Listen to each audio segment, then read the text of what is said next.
If you're a woman who falls in love, if you're a woman who is dating, and unfortunately, this is actually going to apply to mostly heterosexual women, because that's where a lot of us really be going through it. So my queer girlies, apologies, but I think anybody can pick from what I'm about to say today. I tell you, as a woman who has seen the lives of many a great women be pillaged, decimated, and desecrated by an attachment to romantic love, I think that this video is long overdue. Grab your pen and your paper or open your ears. Class begins. Number 1, there is no reward or award for suffering, only exploitation.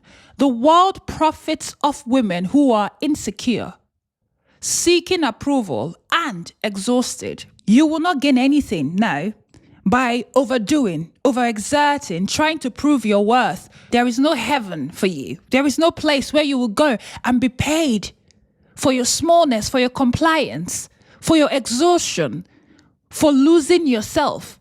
Nothing. Zilch. You gain absolute all. If you do not control the resources, you will never have power. You will only have opinions. Now, listen, I know we live in a time where there are scoundrels on the internet pushing you towards topics like how to find a provider man, how to get princess treatment. Let me tell you something. If you want power, become a powerful woman. If you want money, become a woman who has money. Anything you want, become it. Being provided for is not the same thing as being valued or respected. Instead of looking for providers, look for your equal. Look for partners in crime. Look for people you build empires with. Whatever an empire is to you, listen, not every woman has to dream of, being a company CEO. Not every woman has to do that. But all I'm saying is find your equal. When I say equals, I'm not talking just materialistic. No, I'm talking equals mentally, heart-wise, value-wise. Be with somebody who sees the world the way you do. Not in everything, but at the core, your core values should be shared. Please go get yours. Stop allowing airheads. Yes, I said it. Airheads to sit on this internet, on Maya Angelou's internet. If she was here, she'd be running this thing, to sit here and lead you to hell. Powerful people get into relationships with powerful people. Go and check the patterns. We can't be saying that we're sick of the patriarchy while feeding it. In the same sentence, you're saying the center men, you turn left and you're like, how to get princess treatment. Are you crazy? In the same sentence, you turn right, how to find a provider man. It's giving deranged. Please, my babies. Because a lot of us, whether we like it or not, it's performative. You don't need to be having, oh my God, I'm the centering man.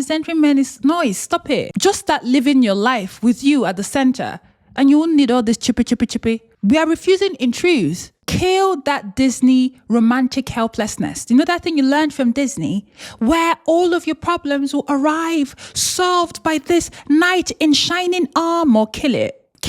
Nobody's coming to save you. You are going to have all of this extreme want and hopelessness and need transferred onto another person's body. So when they arrive into your life, they will never ever be enough because you have all these things that you've built up in your head that are not realistic and quite frankly unfair. Get your house in order so that when you meet somebody and you require something from them, it will be an extension of your reality.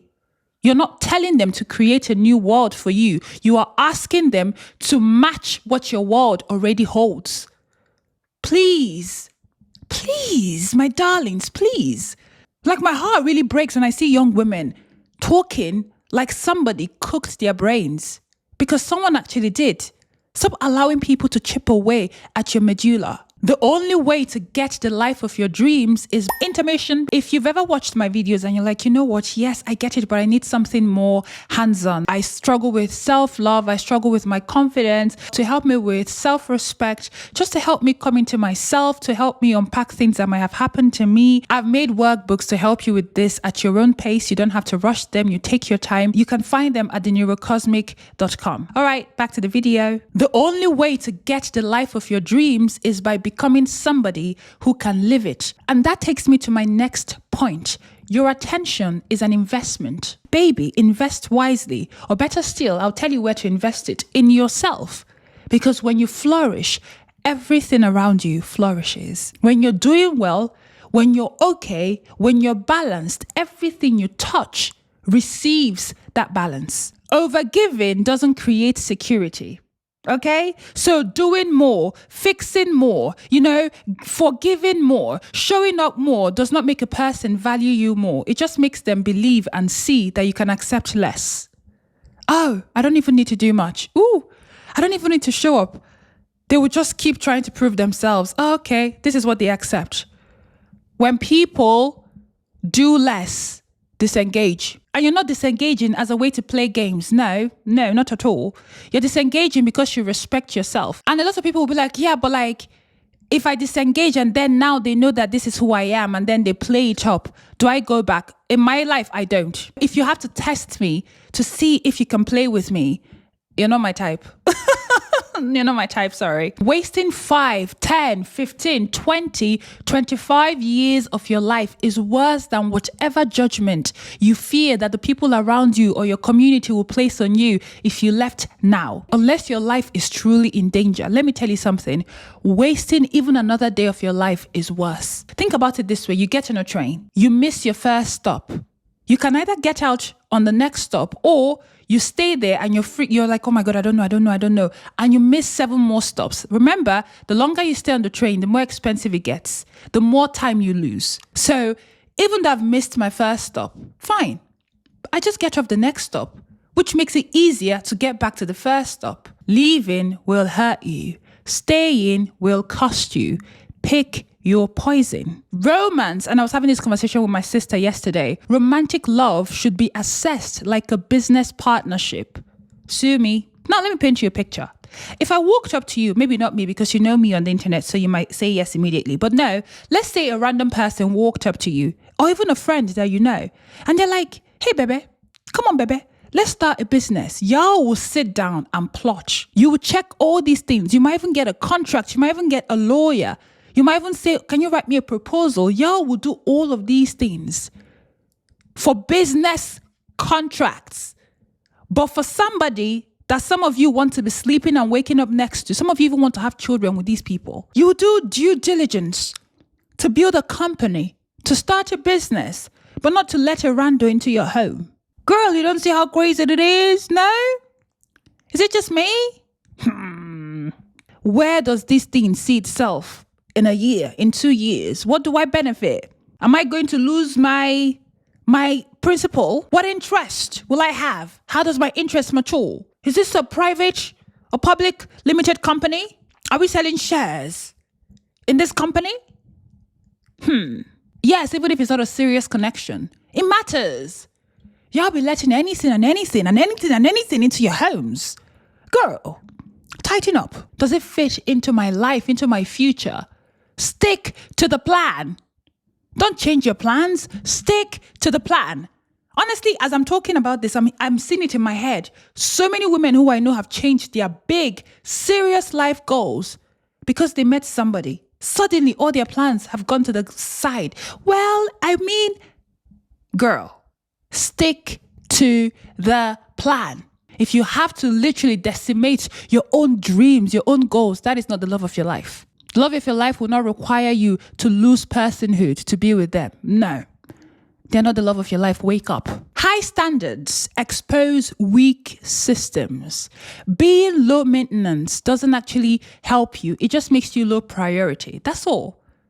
So keep your standards high and watch the systems collapse. And you might think, yeah, but my standards are too high. That's why I'm losing people. No, your standards are exposing people you're not compatible with. And that's okay. If they mock your standards, they can't meet it. Next, inconsistent effort creates addiction, not love. And you're not immune to it either. So don't sit there trying to argue, well, last week he did this and at the first 1 month he did this, they did this for me and now they're doing this. How do I get them back to do that? Once someone is inconsistent with you, you should start having hives. Okay? Break out in hives and vanish. Potential is not reality. Date reality. So date who is in front of you. And it's quite unfair too, to look at a person and then project all these things that they must become on them. And then when they're not that thing, then you hate on them. Then you make them feel small because, well, I thought you become this person. Date who they're showing you they are. If you don't like them, you don't like them. The people you date, they are human beings too. They have feelings. Okay, so if you know that they're not who you want, don't date them and be hoping that they turn into who you have in your head. Oh, I feel like I'm being so mean. But we need it. Men rarely leave what benefits them. Did you know? That's why you see a man, a relationship of 70 years, and they're like, oh yeah, they've been together for 70 years, and the man has cheated 27 million times in that 70 years. But the woman is slaving. You know, the number one woman I talked about when I said this video, exhausted, giving everything.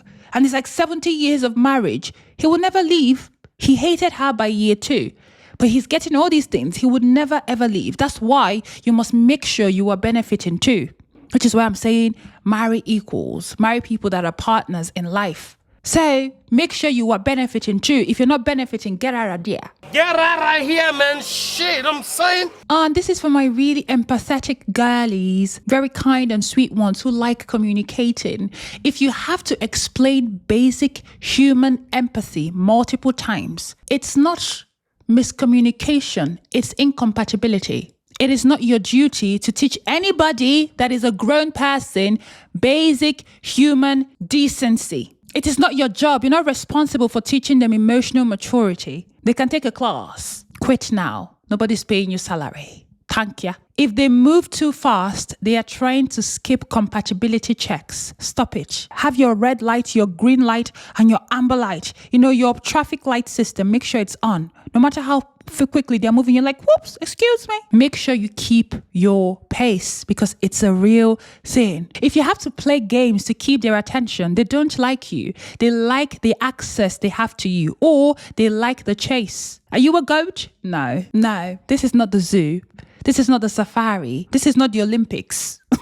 This is a human relationship. If you find immediately that you're in a relationship or in some sort of connection, and now suddenly you've turned into, you've become Bond, 007. Baby, if they have to do hide and seek with you, my dear, leave them in hiding and go outside and seek somebody else. Love should not require detective work. If you have to convince them to see your value, they already don't. Someone who values you does not need convincing. If you're exhausted, you are overfunctioning in the relationship. You should not be exhausted. Okay? If you want to be exhausted, go and do a PhD. Now, when you tell me you're exhausted while doing your PhD, yes, I like that. If you want to be exhausted, go and build a business. If you're seeking stress, start a new business. That business you've been talking about starting, start it. So when you're telling me, Pearl, I'm exhausted, I'll be like, oh, baby, I see you working really hard for your dreams. But you can't tell me you're exhausted. You're breaking out. You're not eating. You're not sleeping. Because of who? Step back. If you're always the mature one, you're not partnering. You are parenting. Drop them and go adopt a pet. Struggle love is not deeper. It's actually just harder and it's completely unnecessary. Love is soft. It might not always be easy, but I tell you, it's not struggle. You don't always have to have romantic relationships where there's always these extreme ups and extreme downs. It's just an addiction to chaos. Wake up. Intensity and intimacy are not synonyms. And healthy connections tend to be very, very, very calm. They might have moments of intensity, but generally, they're very smooth sailing. My mom drummed this one into my head as a kid. Marriage does not upgrade character. It magnifies it. If you can't accept something they're doing now, don't marry them. Babies do not save relationships. They expose all the cracks. And let me tell you, it is a terrible, terrible and unfair thing to use a life as a crutch. It's wicked. Don't do it. If they joke about disrespecting you, they're just rehearsing disrespecting you. In fact, they're already disrespecting you. Run. What if I say, ew. Success does not protect you from attracting emotionally unavailable men. In fact, you're probably more prone to being targeted by a terrible, terrible man when you're up here with your mentors and your work and everything. because they will put on, a face and a mask. So baby, pay attention. Pay attention. It is not uncommon for women who are high achieving, very, very intelligent to fall for terrible, terrible, terrible romantic partners. Because I don't know, sometimes, it's like you focus so much on this area of your life that you most kind of don't have skills here. So pay attention, baby. So really put on them glasses, the spectacles. Put them on and really be looking. Let them jump through hoops. Yes. You know why?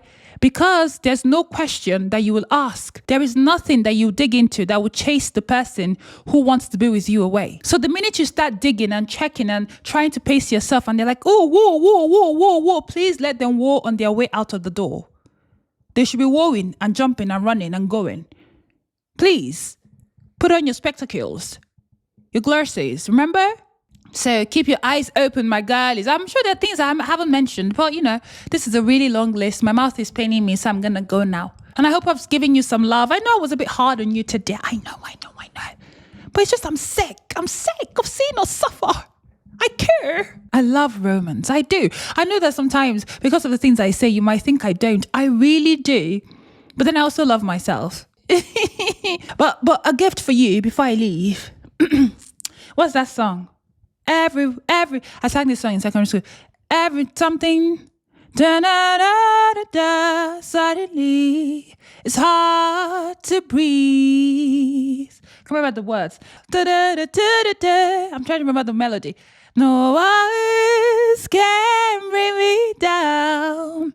So don't you bring me down today. I don't think that's a song. Oh, da da da da. You're delirious. So confused in all your doom, trying hard to the deed is done, like the 39.